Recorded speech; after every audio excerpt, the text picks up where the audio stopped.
Bon, aujourd'hui, demain c'est la grève, donc je sais pas, j'ai envie de faire une petite vidéo et je me disais qu'est-ce qui pourrait m'inspirer. Eh bien, ce qui pourrait m'inspirer, c'est l'hommage aux invalides pour les soldats morts au Mali. Ce que je voulais dire, c'est que malheureusement, cet hommage, c'est une occasion toujours pour Macron de parler d'autre chose. Parler d'autre chose, c'est quoi? Parler d'autre chose, c'est ne pas parler de la situation sociale en France. Alors, je suis persuadé, c'est mon intime conviction, que la veille de la mort de ces soldats, il y avait Macron qui faisait les 100 pas dans sa maison, là, ça s'appelle l'Élysée, je crois. Il disait, merde, il faut que j'invente un truc, il faut que je fasse un truc pour pouvoir détourner l'attention. Qu'est-ce que je pourrais faire? Et il savait pas. Et padaboum, ça lui est tombé du ciel, en quelque sorte. C'est toujours bon, une petite commémoration. Les commémorations, c'était une spécialité de François Hollande, et de ce point de vue-là, Macron est tout à fait dans la ligne de François Hollande. Hein. Il adore les commémorations, parler de tout, mais surtout pas des choses fondamentales. Alors, pourquoi c'est une manipulation cet hommage? Parce que on ne dit pas les choses véritables, on ne dit pas la vérité. On vous dit ces soldats sont morts dans un accident d'hélicoptère. 2 hélicoptères se sont crashés.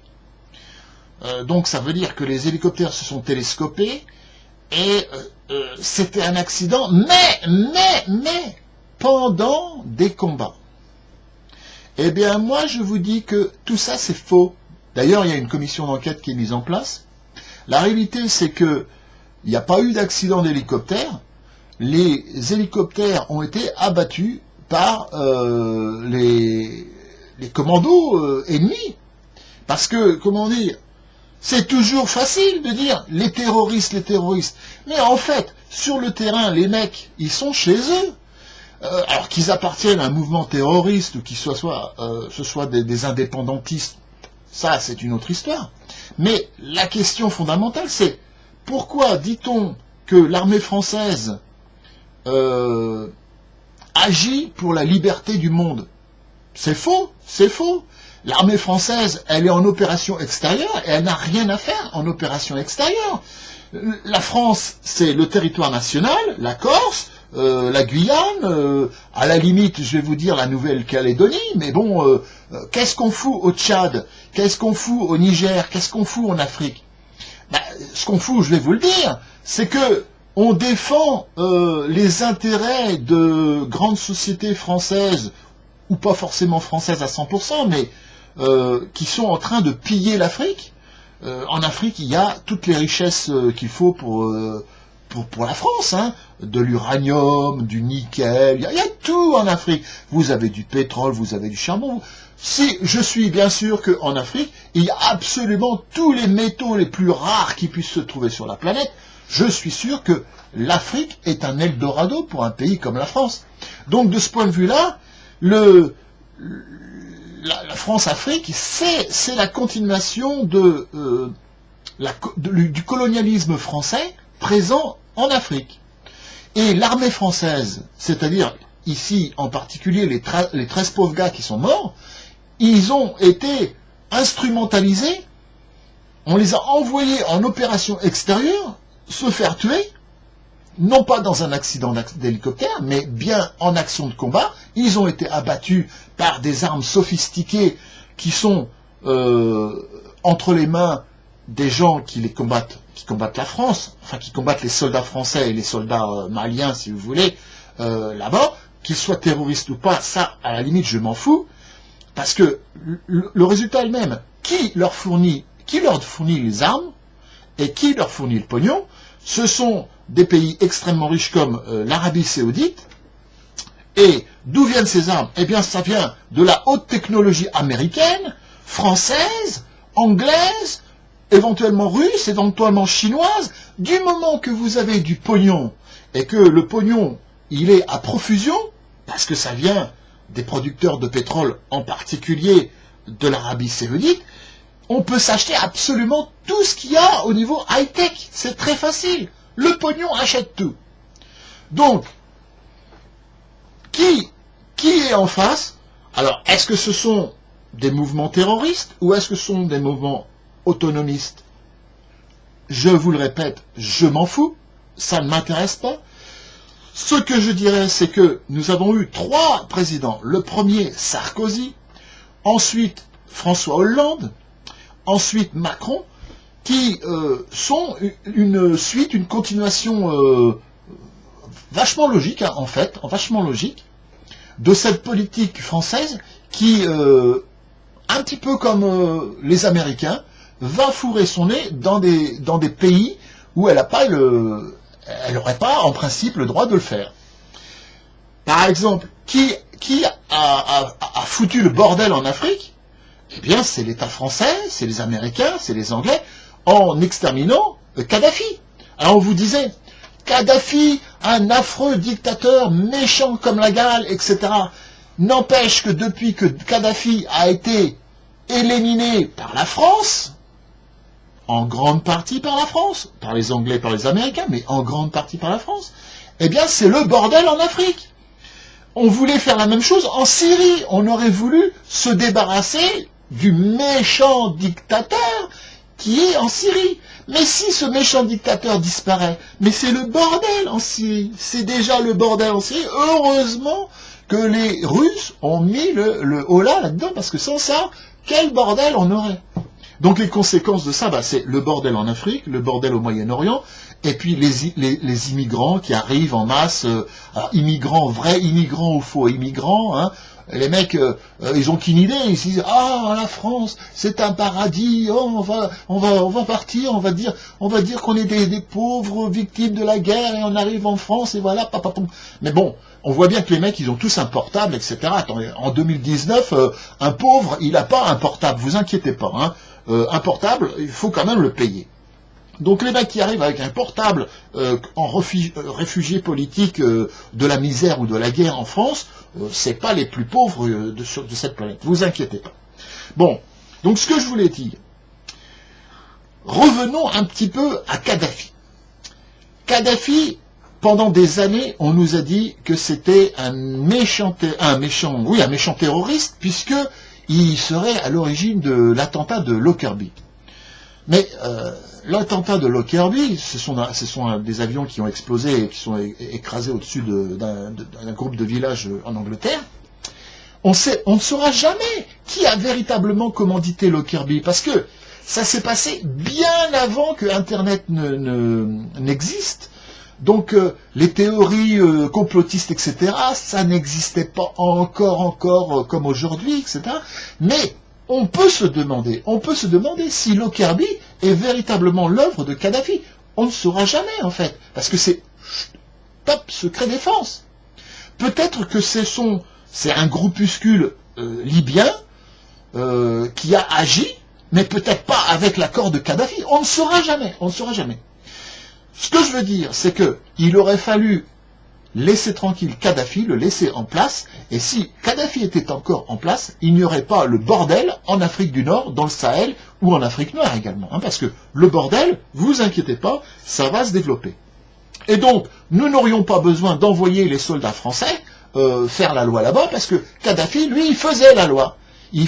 C'était un dictateur, nous, il nous dérangeait pas, c'était un dictateur, mais c'était un dictateur éclairé, c'est-à-dire que son peuple, il serrait la vis, d'accord, mais il vivait bien. Il suffit de regarder toutes les vidéos qu'on a sur la Libye à l'époque de Kadhafi, mais ce pays, les maisons étaient neuves, les gens avaient à bouffer, il n'y avait pas la guerre, les gens avaient à bouffer, les gens avaient à boire, la Libye était nickel. Et maintenant, regardez la Libye, allez en Libye, tout est détruit, il y a des camps qui s'entretuent, des tribus qui s'entretuent, etc. La Syrie, c'est la même chose. Si vous regardez tous les reportages sur la Syrie, avant qu'on essaye de mettre à mal le dictateur méchant et cruel de la Syrie, eh bien, c'était un pays en paix, où les gens bouffaient, il n'y avait pas de guerre, il y avait... Évidemment que ce sont des dictateurs. Et alors, c'est pas notre problème. Le jour où ces peuples-là, ils auront vraiment marre d'avoir un dictateur, ils feront ce qu'il faut. Nous, on s'est démerdé en 1789, on a fait des révolutions. On a fait une révolution en 1789, ensuite ça n'a pas tellement bien réussi, on en a réussi une, on a recommencé en 1830, ensuite en 1848, ensuite en 1870, et actuellement, on a la révolution des Gilets jaunes. La France, elle aussi, elle a des problèmes avec ses dictateurs. Le dictateur Macron, c'est un dictateur. Il a 10% du corps électoral. Me dites pas que c'est un président élu démocratiquement. Non, c'est par des magouilles et des magouilles. Un mec qui a le pouvoir alors qu'il y a un seul type sur 10 qui vote pour lui, qui le veut. 10% du corps électoral. C'est pas 10% de la population, c'est 10%. Voilà. Donc, pour en revenir à nos 13 victimes, ces soldats-là, ils sont morts en action de combat et les 2 hélicoptères ont été abattus par des missiles air-sol ou sol, on ne sait pas, mais ils ont été abattus. Pourquoi? Parce qu'en face, vous avez... Alors, l'armée française ne fait pas le ploie, parce que aujourd'hui, enfin demain, il va y avoir la grève, parce que les gens sont inquiets pour leur retraite. Mais cet État libéral sauvage veut faire de l'argent sur le dos de tout le monde.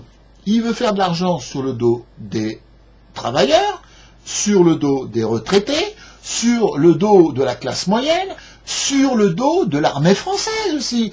Ils font des économies partout, sauf là où il y a la banque et l'assurance. La banque et l'assurance, les banquiers et les assureurs, eux, ils sont pépères. Mais par contre, tout le reste, même l'armée française, elle en prend un coup dans sa gueule. C'est-à-dire que l'armée française, elle a des armes qui ne sont pas supérieures à celles de leurs ennemis, et elle n'est pas financée aussi bien que leurs ennemis.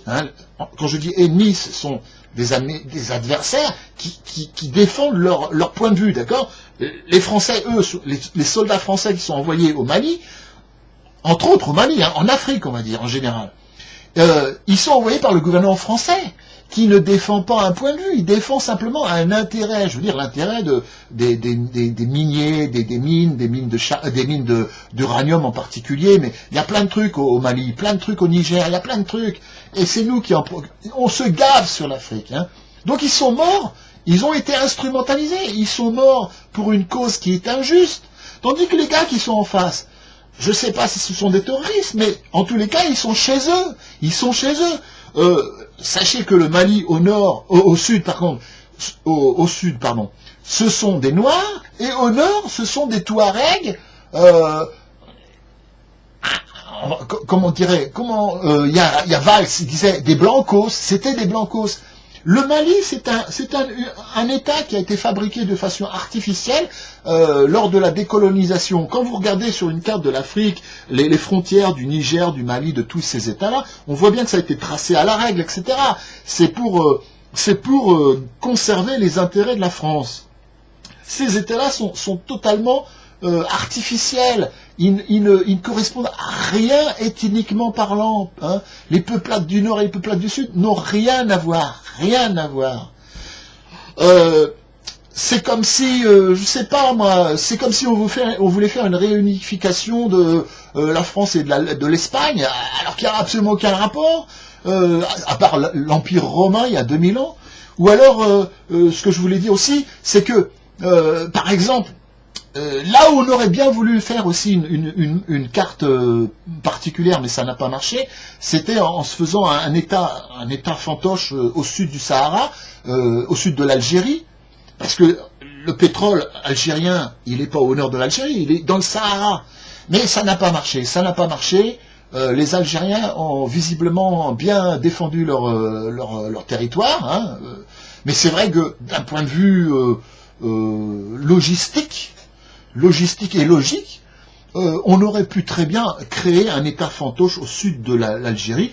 L'Algérie au nord, ce serait une petite bande de terrain, d'accord. Puis au sud, il y aura un truc qui s'appellerait Saharaland, hein, etc. Comme il y a un territoire aussi qui s'appelle les Sahraouis, hein, etc. Et comme ça, on aurait mis un président fantoche, comme nous, on a un président fantoche en France, on aurait eu un président fantoche, on aurait pompé la vache à lait, enfin non, la vache à pétrole, allègrement, on aurait eu la société Total qui se serait goinfrée, on aurait peut-être de l'essence pas chère aujourd'hui, etc. C'était une possibilité. Voilà. Je crois que je veux pas être trop long, parce que là, ça fait combien 15 minutes que je parle. Voilà, donc je vais m'arrêter, je me force à m'arrêter là. Je pense avoir dit l'essentiel de ce que je voulais dire. Merci, j'espère que vous allez trouver que c'est pas trop con ce que j'ai dit. Moi, à mon avis, c'est pas trop con. Mais bon, il y a toujours des gens qui vont me critiquer, c'est clair. Donc j'arrête là. Merci pour vos réactions. 1, 2, 3.